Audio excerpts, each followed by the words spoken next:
யுவராஜ் அவர்களை அன்புடன் அழைக்கின்றோம். டிஎன்பிஎஸ்சி மூலம் தேர்வான 383 உதவி பொறியாளர்களுக்கு சென்னை கலைவாணர் அரங்கத்தில் முதல்வர் விஜய் தற்போது பணி நியமன ஆணையை வழங்கி வருகிறார்.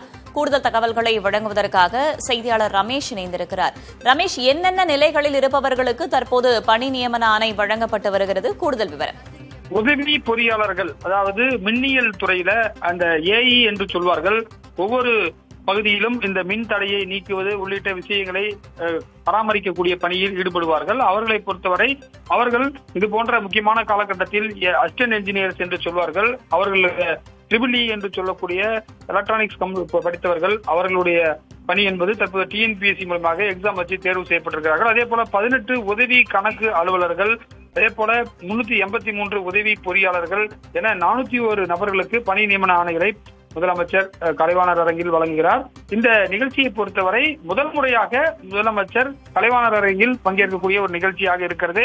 மின்சார வாரிய சேர்மன் ராதாகிருஷ்ணன் ஐஏஎஸ், அதே போல தலைமைச் செயலாளர் சாய்குமார், மின்சாரத்துறை அமைச்சராக நிர்மல்குமார் உள்ளிட்டோர் பங்கேற்றிருக்கிறார்கள். தமிழகத்தில் பல்வேறு இடங்களில் மின் தடை பிரச்சனை உள்ளிட்ட விஷயங்கள் இருக்கிறதாகவும், ஏற்கனவே பணியாளர்கள் நிறைய பற்றாக்குறை இருப்பதாகவும் எதிர்க்கட்சிகள் சார்பில் சொல்லப்பட்டது. ஆளுங்கட்சியும் அதை ஒப்புக்கொண்டது. இந்த நிலையில் இந்த பணியாளர்கள் களத்திற்கு செல்லும் பட்சத்தில் இன்னமும் மின் விநியோகத்தில் ஒரு மிகப்பெரிய ஒரு முன்னேற்றம் ஏற்படுவதற்கான வாய்ப்புகள் இருக்கின்றது.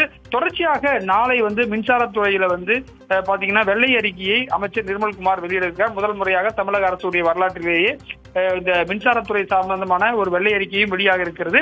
இந்த வெள்ளை அறிக்கையில் 2 லட்சம் கோடி அளவிற்கு மின்சாரத்துறையில் கடன் எப்படி வந்தது, எதன் மூலமாக இந்த ஒரு கடன் சுமை ஏற்பட்டது, பணியாளர்கள் பற்றாக்குறை எவ்வளவு, மின்சாரம் எவ்வளவுக்கு கொள்முதல் செய்யப்படுகிறது என்பன போன்ற பல்வேறு விஷயங்கள் அந்த வெள்ளை அறிக்கையில் இருக்கும் என்று எதிர்பார்க்கப்படுகின்றது. வேதவள்ளி,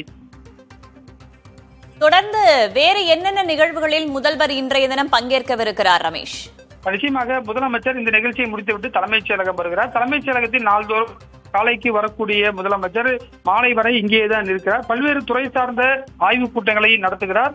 அவ்வப்போது பாத்தீங்கன்னா அரசு அதிகாரிகள் மற்றும் அந்த துறையை சார்ந்த அதிகாரிகளுடன் ஆலோசனை நடத்துகிறார். பல துறைகளை இன்னும் ரிவ்யூ செய்யாமல் இருக்கிறது. அந்த துறைகள் எல்லாம் ரிவ்யூ செய்து ஒவ்வொரு துறை, இந்த பட்ஜெட்டுக்கு தமிழக அரசு தயாராகிறது. முதல் பட்ஜெட் வரக்கூடிய ஆகஸ்ட் மாதத்திற்கு பிறகு வர இருக்கிறது. அதற்கு தமிழக அரசு தயாராகக்கூடிய நிலையில் அதற்கான ஆலோசனை கூட்டங்களை அவ்வப்போது நடத்தி வருகின்றார். வேதவள்ளி, தேர்வான அனைவருக்கும் தற்போது பணி நியமன ஆணை வழங்கப்பட்டு வருவதை நம் காட்சிகளில் பார்க்கிறோம். மின்துறை அமைச்சர் தரப்புல சொல்லப்படும் போது நாளைக்கு வெள்ளை அறிக்கை வெளியிடப்படும் என்பதான விஷயத்தையும் அவர் சொல்லியிருந்தார். தற்போது அது தொடர்பாகவும் நாம் பார்க்க வேண்டியது இருக்கிறது. தற்போதைய நிலையில் டிஎன்பிஎஸ்சி மூலம் தேர்வான 401 பேருக்கு பணி ஆணை வழங்கப்பட்டு வருகிறது. தகவல்களுக்கு நன்றி ரமேஷ். மிக்க நன்றி ஐயா. எரிசக்தி துறையின் செயல்பாடுகள் பற்றிய காணொளியை இப்போது பார்க்கலாம்.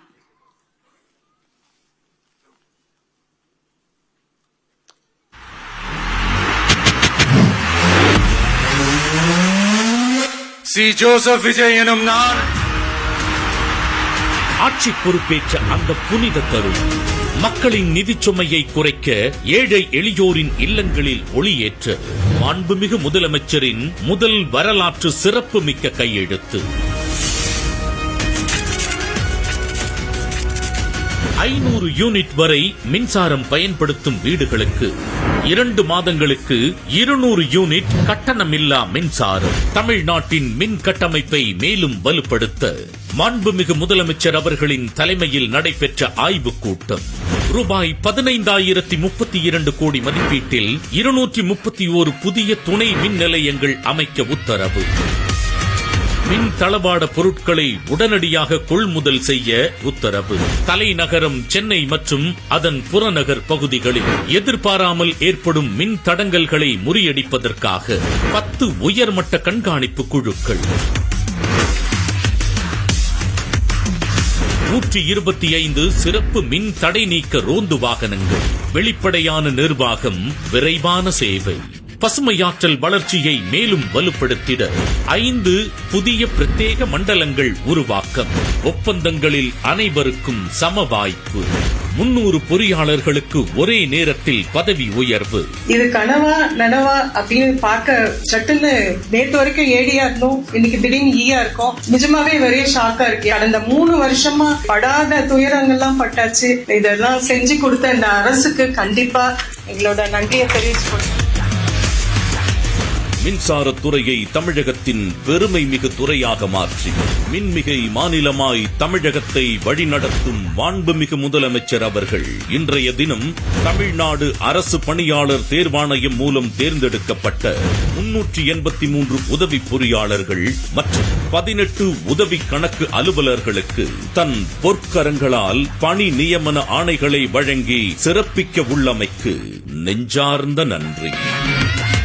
கான்பிடண்டா இருங்க, நல்லதே நடக்கும், வெற்றி நிச்சயம்.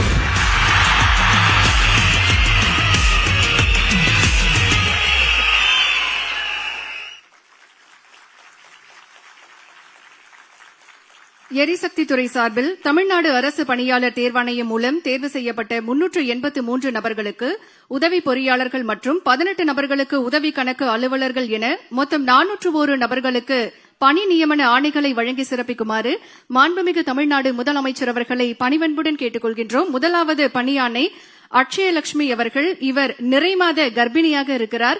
மாண்புமிகு தமிழ்நாடு முதலமைச்சர் அவர்கள் மேடையிலிருந்து கீழே இறங்கி சென்று அட்சயலட்சுமி அவர்கள் இருக்கக்கூடிய இடத்திற்கே பணி நியமன ஆணையை வழங்கி சிறப்பிக்க இருக்கின்றார்கள்.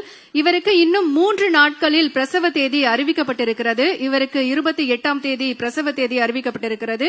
இன்றைக்கு நம்முடைய மாண்புமிகு தமிழ்நாடு முதலமைச்சர் அவர்களின் திருக்கரங்களால் பணி நியமன ஆணையை பெற வருகை தந்திருக்கிறார். நாளை இந்த உலகிற்கு வருகை தரும் புத்தம் புது உயிரின் பாதுகாப்பிற்கும் நம் தமிழ்நாடு அரசு துணை நிற்கும் என்பதற்கு எடுத்துக்காட்டாக நம் மாண்புமிகு தமிழ்நாடு முதலமைச்சர் அவர்கள் அட்சயலட்சுமி அவர்களின் கனவுகளை நனவாக்கும் விதமாக பணி நியமன ஆணையை வழங்கி சிறப்பிக்கிறார்கள்.